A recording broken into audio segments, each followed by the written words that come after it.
राजमल जी डांगी, मेडी का अमराना जी, भील माता जी के पुजारी, अगर यहाँ पधारे हैं तो मंच पे पधारे हैं। आयोजन समिति के पदाधिकारी हैं। धर्म है अपना, जो वेदों से चला हुआ आ रहा है। अपने किसी के बनाए हुए नियमों पे अपन नहीं चल रहे हैं। अपन वेद संस्कृति के नियम के आधार पे चलते हैं और अपने वेद हमेशा यही कहते हैं, वेदोक्त कार्य करें, अवैध कार्य कोई नहीं करें, वेद कार्य करें। जो करने योग्य कार्य है उसको करना है, नहीं करने योग्य कार्य उसको अपन को नहीं करना है। अवैध जिसको कहा गया है, अवैध होता है उसको नहीं करना है। वैधानिक जो भी होता है उसको अपन को करना चाहिए। और ये शरीर जो बना है, परमात्मा और संसार दो जनों के सहयोग से बना है। संसार ने बनाया ये शरीर, संसार के ही काम आएगा, भगवान के काम नहीं आ सकता। लेकिन भगवान ने इसी शरीर के अंदर एक आत्मा बनाई है, वो परमात्मा का भजन कर सकती है। इसलिए आत्मा से परमात्मा का भजन करें और शरीर से संसार की सेवा करें। सुमति कुमति दोनों रहती है, सबके पास में रहती है। विद्या अविद्या सबके पास में रहती है, लेकिन हमेशा सुमति का प्रयोग करना चाहिए। जहाँ जहाँ अपन बोली चाली में अच्छे बोलेंगे तो वहां तक स्वर्ग ही बनता जाएगा। कुमति व्याप्त नहीं होनी चाहिए। एक दूसरे का दिल दुखे, आत्मा दुखे, ऐसा भाषा नहीं बोलना चाहिए। बोली ऐसी बोलिए मन का आपा खोए, औरन को शीतल करे और आप ही शीतल होए। सामने वाला भी ठंडा रहना चाहिए, अपने भी ठंडा रहना चाहिए। शीतल रहने में आयु की वृद्धि होती है। इसलिए भगवान के नाम का संकीर्तन करते रहना चाहिए। गौ माता की सेवा करना है। गौ माता और धरती माता का एक ही स्वरूप है। जैसे धरती माता उपज करके अपना जीवन यापन करा रही है, उसी प्रकार से गौ माता भी अपना जीवन यापन करती है। लेकिन आज बहुत संघर्ष का समय आया जिसमें गाय और धरती दोनों ही कट रही है या बंजर हो रही है।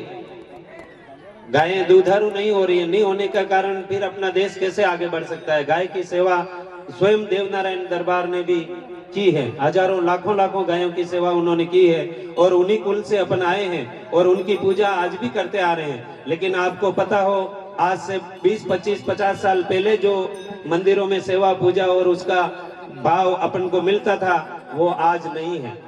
जबकि उस समय में अपने पास संघर्ष था, इतनी व्यवस्थाएं नहीं होते हुए भी भगवान अपने साथ में खड़े थे। आज अनाप शनाप व्यवस्था है, कोई कमी नहीं है किसी के पास में। लेकिन स्वयं भगवान के वहां अपन गाय के घी का दीपक नहीं कर पा रहे, गाय के गोबर के कंडे पे धूप नहीं कर पा रहे। गाय का घी या गाय के गोबर का कंडा जब तक मंदिर में नहीं पहुंचेगा, देवता आपका नहीं सुन सकते। इसलिए कोशिश, क्योंकि किसी महापुरुष ने पहले ही मांगा था, तो साईं इतना दीजिए जामे कुटुंब समाए, मैं भी भूखा न रहूं और साधु न भूखा जाए। तो मांगने वाले ने कितना मांगा? उसने अपने स्वयं के परिवार के लिए नहीं मांगा। साईं इतना दीजिए जो मेरा परिवार चल जाए, इतना नहीं मांगा। उन्होंने इतना मांगा, साईं इतना दीजिए, दोनों हाथ पसार दिए, इतना दीजिए जामे कुटुंब समाए, यानी वसुधैव कुटुंबकम। संसार में चराचर में जितने भी जीव जगत है सबका पालन हो, उनके लिए जो भी चीजें चाहिए आप दे। साईं इतना दीजिए जामे कुटुंब समाए, और फिर मैं भी भूखा न रहूं। स्वयं के लिए बाद में मांगा, और कभी आप भी भगवान वहां आओ तो आपके लिए भी वो चीजें वहां उपलब्ध हो। इसके लिए देव नदी गंगा जी को अपन नदी नहीं कह सकते हैं कभी भी। बाकी नदियों को अपन नदी का रूप कह सकते हैं, लेकिन गंगा को गंगा जी या गंगा माता कहकर के पुकारेंगे, क्योंकि वो माँ का रूप है और देवताओं के लिए वो इस धरती पे आई है, जिसमें समस्त सृष्टि का कल्याण हो रहा है। और गाय देवताओं के लिए आई हुई है। स्वयं भगवान कृष्ण ने भी गाय को चराया। नंद बाबा के घर में 9 लाख गाय थी। 9 लाख गाय आज भी जिसके पास में है वो नंद है, यानी कृष्ण भगवान उसको अपना पिता मानते हैं, जिसके घर में 9 लाख गाय होती है और उन 9 लाख गायों की सेवा होती थी। आज अपनी धरती पे कितने कांटे वाले पौधे ऐसे चल रहे जो बाहर से विदेशों से ला करके यहाँ डाले गए। अपनी धरती पे ये पौधे नहीं थे, लेकिन अपन आलस करते गए, अपने खेत कुएं की मेर मेड़ी को भी साफ नहीं कर रहे। जो जरमरी अपने गाय के लिए जहर है, वो वही वो पौधा पूरे जंगलों में जाओ, कहीं गोचर में जाओ, खेत के किनारे देखो, सब जगह वो जहर अपन किसानों ने उगा रखा है। अपन चाहे तो उस चीज को सफाई कर सकते हैं, अपना गांव नगर स्वर्ग जैसा लगेगा, अच्छे अच्छे फूल फल के पौधे लगा सकते हैं। लेकिन उस खरपतवार को पंचायत के द्वारा साफ करवावें, गांव के द्वारा साफ करवावें, अपन स्वयं अपने एरिया का साफ करें। उस धरती को साफ करेंगे तो गाय के चरने की जगह मिलेगी। गाय सुखी जहाँ रहेगी वहाँ कोई दुख आ नहीं सकता, और जहाँ गाय दुखी है वहाँ कितना ही प्रयत्न कर लो आप, सुख आ नहीं सकता। इसलिए भगवान कृष्ण का स्मरण करें, भगवान का नाम ले। श्री कृष्ण गोविंद हरे मुरारी, हे नाथ नारायण वासुदेवा। गोविंद हरे मुरारी हे नाथ गोविंद हरे मुरारी, हे नाथ नारायण वासुदेवा। हे नाथ नारायण वासुदेवा, हे नाथ नारायण वासुदेवा, हे नाथ नारायण वासुदेव। जय राम सबको बोलना है। जय राम, श्री राम जय राम जय जय राम। बोलो श्री राम जय राम जय जय राम, श्री राम जय राम जय जय राम, श्री राम जय जय राम, श्री राम जय राम जय जय राम, श्री राम जय राम जय जय राम। ओ श्री राम जय जय राम, श्री राम जय जय राम।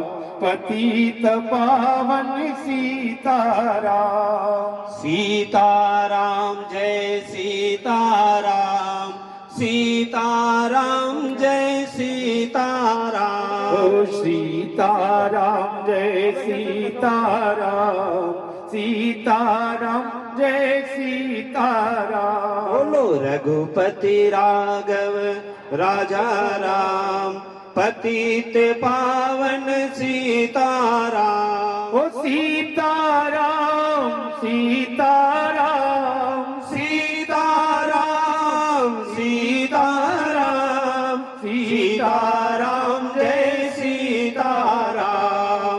रघुपति राघव राजा राम, पतित पावन सीताराम। ओ रघुपति राघव राजा राम, पतित पावन सीताराम। सीता सीताराम, भज प्यारे मन सीताराम। ओ सीताराम सीताराम, भज प्यारे मन कहा सीताराम। है कलयुग केवल नाम आधारा, सुमिर सुमिर नर उतरे पारा। कलयुग में, सतयुग में तो बहुत बड़ी बड़ी तपस्याएं करनी पड़ती थी, त्रेता युग में भी बहुत संघर्ष थे, द्वापर में भी बहुत संघर्ष, लेकिन कलयुग में महापुरुषों ने इतनी तपस्या करके इतना वरदान भगवान से मांग लिए कि भगवान जितना तपस्या उधर करना पड़ता था कलयुग में कोई नहीं कर पाएगा। शायद कोई कोई तो मंदिर भी नहीं जा पाएगा, गांव में मंदिर होते हुए, मंदिर के पास में होते हुए भी वो मंदिर में दर्शन करने नहीं जा पाएगा। तो फिर उसका क्या?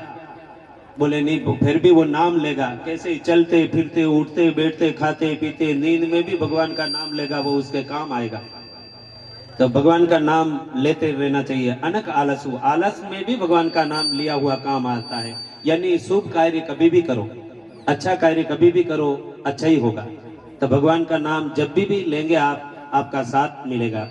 एक बार क्या होता है, एक रेलवे स्टेशन पे एक कुली जो वजन उठाने वाला होता है, वो वजन उठाने के लिए खड़ा था और एक सेठ लोग उधर से उतरे, 2-4 अटैची सामान लेकर के। जैसे ही वो नीचे रखा रेल में से, उस कुली ने वो वजन उठा लिया और चलने लगा उसके साथ साथ। थोड़ी देर में उस सेठ ने कहा, भाई अपने भाव ताव तो तय किया ही नहीं, क्या लेगा क्या तू वहाँ सामान छोड़ने का? बोले आप तो चलो सेठ जी, आप जो भी दोगे ले लेंगे। नहीं नहीं, बता लेंगे क्या? बोले कितना लेना बोल दे, नहीं तो सामान यहीं रख दे। बोले सेठ जी बात ऐसी है, पैसे का धंधा मैं नहीं करता हूँ, मैं भगवान के नाम का ही धंधा करता हूँ, भगवान का नाम लेता हूँ, और आपके पास नाम हो तो मेरे को दे दो, मैं ले लूंगा। और आपके पास नाम नहीं है ना, आप कह रहे हो कि मैं ये काम बीच रास्ते में छोड़ दूं। मैंने आज दिन तक जो भी कार्य हाथ में लिया कभी रास्ते में नहीं छोड़ा, उसको अपनी मंजिल तक जरूर पहुंचाया। तो सेठ जी, आपके पास में भगवान का नाम नहीं है तो कोई बात नहीं, मेरे पास में है, मैं सुनाता हूँ आपको, आप लेते हुए चलो। ठीक है, सेठ उलझ ही चुका था, बोले जैसे तैसे ही चल। वो भगवान की एक कथा सुनाता सुनाता उसके घर तक जा पहुंचा और उसका सामान उसके वहां रख दिया। सामान रखने के बाद में वो अपने घर में गया, घर बंद कर दिया, नहाया धोया, भोजन पाया, सो गया। फिर उठ करके बाहर आया था, आदमी बाहर ही बैठा था। उसने कहा भाई अभी सुबह से यहाँ पूरा दिन भर हो गया, यही बैठा है, तेरे को जाना नहीं? बोले मैं मेरा किराया लेके जाऊंगा। बोले किराए के लिए तेने पहले ही मना किया था, कुछ लूंगा नहीं?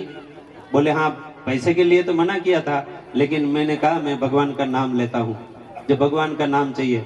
सेठ जी बोले मैंने पहले ही मना कर दिया था कि मेरे पास भगवान का नाम नहीं है। बोले इसीलिए मैंने रास्ते में जो दिया था वो तो वापिस दे दो।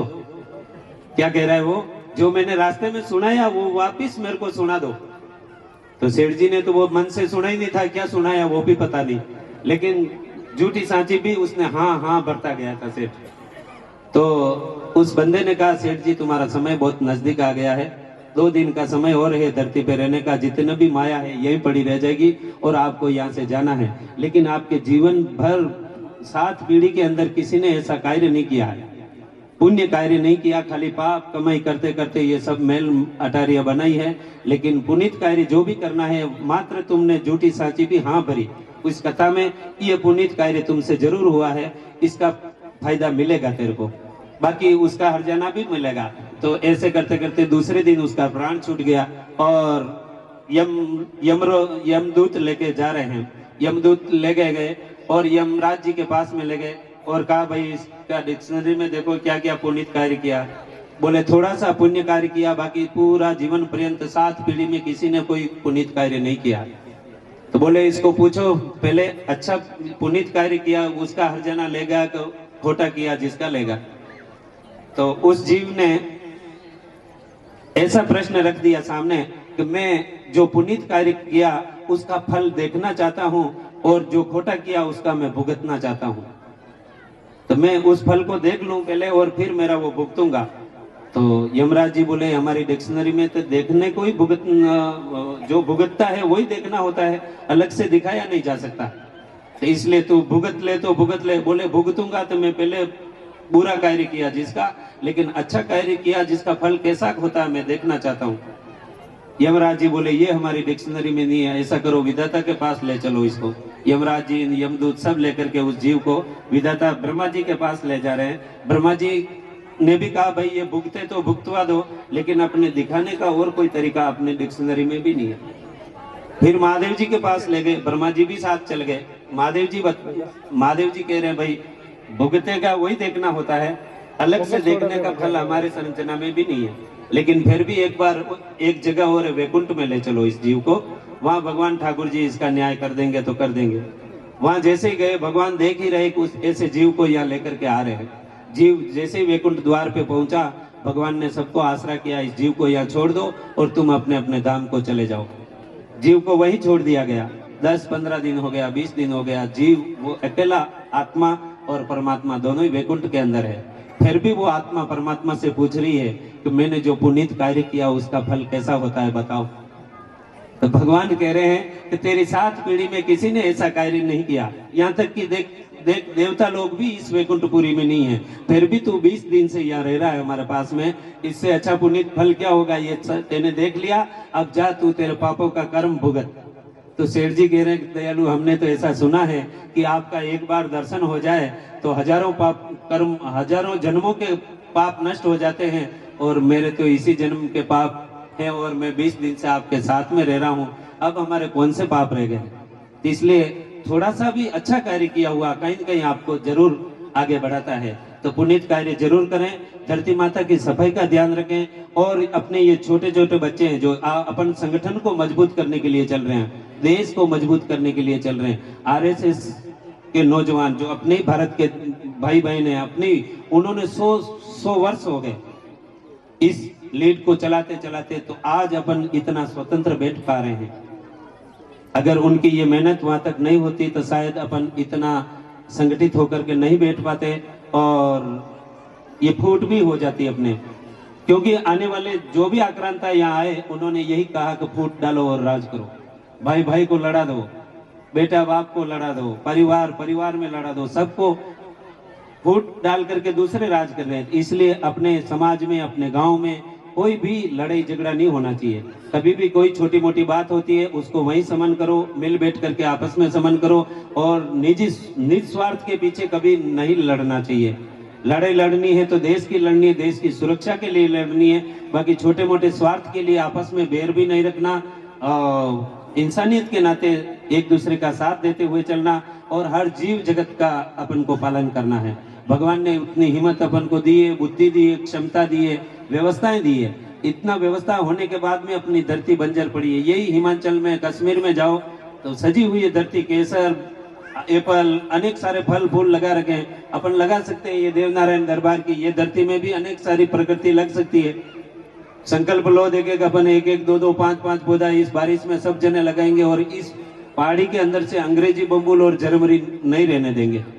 पहले पहले देवनारायण की पहाड़ी को सजाओ, इसमें फूल, गुलाब, कनेर, मोगरा सब लगाओ, केवड़ा लगाओ, देवता आनंद से निवास करेगा। अबे जर्मरिया में, विलाती बोलिया में कई भगवान करेगा बताओ।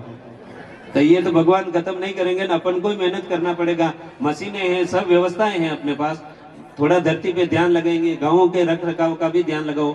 गाँव के जहाँ भी रास्ते गाँव से बाहर निकलते हैं उन रास्तों पे दो दो आसापाल के पेड़ जरूर लगाओ। गांव में कोई बीमारियां नहीं आएगी, बेफिजूल की आपदाएं नहीं आएगी, बेफिजूल के क्लेश नहीं होंगे। और छोटे बच्चों को ये प्लास्टिक के जो थैलियों में चीजें आती है खाने की, कुरकुरा, नमकीनें जो भी आ रही है बाहर से बाजार से खाने के लिए प्रेरित मत करो, उनको मत खाने दो। नहीं तो वो जड़े हैं अपनी, वो कमजोर हो गई तो अपन देश को मजबूत नहीं कर पाएंगे। तो इनका खान पान पे ध्यान दो, गाय का दूध पिलाओ, इनको मजबूत रहेंगे। और घर का खाना पीना खिलाओ, बच्चों को भूखा मत रहने दो। सबके पास में व्यवस्था है, लकड़ियां भी नहीं काटनी पड़ रही, गैस चूल्हा सब बना हुआ है। घर पे बनाओ, खाओ, खिलाओ, स्वस्थ रहोगे। बाकी बाजार में सब बीमारियां बिक रही है और बीमारियों को खा करके सब जितना कमाया पैसा सब हॉस्पिटल में रखना पड़ेगा, फिर पीछे पीढ़ियां परेशान ही रहेगी। तो इससे अच्छा है कि अपने हाथ की बनी हुई चीज ज्यादा खावें, अच्छा रहेगा। भारत माता की जय। और ये संगठन जो आरएसएस संगठन में जो भी पदाधिकारी पधारे हैं उनका भी हार्दिक अभिनंदन। और गांव से बड़े बुजुर्ग सबको जय श्री सीताराम। भगवान ठाकुर जी खूब कृपा रखे और खूब सुमति से रहना, संगठन को खूब मजबूत करना। और जितने भी स्थान हैं, देवताओं के स्थान अपने गांव में हैं, सबके आजू बाजू साफ सफाई जरूर रखना। उनके आजू बाजू गंदगी मत होने देना। प्लास्टिक का कचरा कोई भी बाहर मत डालना। जिसके भी घर में आ ही रहा है, आखिर में प्लास्टिक आता ही है, लेकिन उसको कहीं एक कुंडी खड्डा बना करके प्लास्टिक को जलाने का प्रयास करो। थोड़ा थोड़ा भी करके अपन जला देंगे तो वो बाहर गंदगी नहीं फैलेगी, गाय नहीं खाएगी, परेशानी से बचेंगे अपन। गाय है जहाँ आए है और गाय है गई वहां फिर हाय हाय है। तो गौ माता की सेवा होनी चाहिए। गाय जब तक थी घरों में ताला नहीं लगा। आज घर कितने बड़े बड़े हैं लेकिन ताले लगे हुए हैं, समझ रहे हैं। तो गाय का घर में रहना ही शुभ है, गाय का दर्शन होना शुभ है और घर में आ जाना उससे ज्यादा शुभ है। और उसकी अगर अपन ने सेवा की है तो और ज्यादा शुभ है। और गाय ने घी, दूध, दही अपन को दिया, उसका उपयोग अपन ने किया, गौमूत्र का, गोबर का उपयोग किया, तो वो और ज्यादा शुभ है। तो कहने मतलब गाय से कोई नुकसान नहीं है। गाय अपने पास में, गाय ने माँ बोलना सिखाया। अपन माँ को माँ नहीं बोल पाते थे, लेकिन गाय की वजह से ही अपन माँ की प्रकृति को समझ पाए। तो गौ माता की खूब सेवा करें। देवनारायण दरबार आप सबके खूब कृपा रखे और इस पहाड़ी को जरूर सजाना। कम से कम 100 प्रकार के फल इस पहाड़ी में लगने चाहिए। जो ऋतु आवे उसमें भी फल लग रहा है, देवता के वही प्रसाद चढ़ रहा है। और इस जंगल में भी खूब गायों की सेवा हो सकती है। धरती जू की जू पड़ी हुई है, उसको कोई काम नहीं ले रहा। आने वाला कल में बहुत बंजर हो जाएगा और कांटा ही कांटा फैलता हुआ आएगा, अपन चाह करके नहीं जा पाएंगे उसमें। तो इसको सजाओ, अच्छा रखो। धरती ही स्वर्ग है, स्वर्ग और कहीं ऊपर ढूंढने जाएंगे वहां नहीं, अपने आजू बाजू अपन जितना करेंगे। मन के हारे हार है और मन के जीते जीत। मन से ही अगर अपन कुछ नहीं करना चाहेंगे तो कुछ भी नहीं होगा, और मन से अगर चाह लेंगे तो बहुत कुछ कर सकते हैं अपन। भारत माता की जय। सबको पन्ना पहरा करके स्वागत करें। मांगीलाल जी आओ, सब आओ आप। और हाँ, मैं पधारे। शांतिलाल जी आप भी मंच पे पधारे। राजू जी आप भी ठीक है, हो गया स्वागत। सम्मान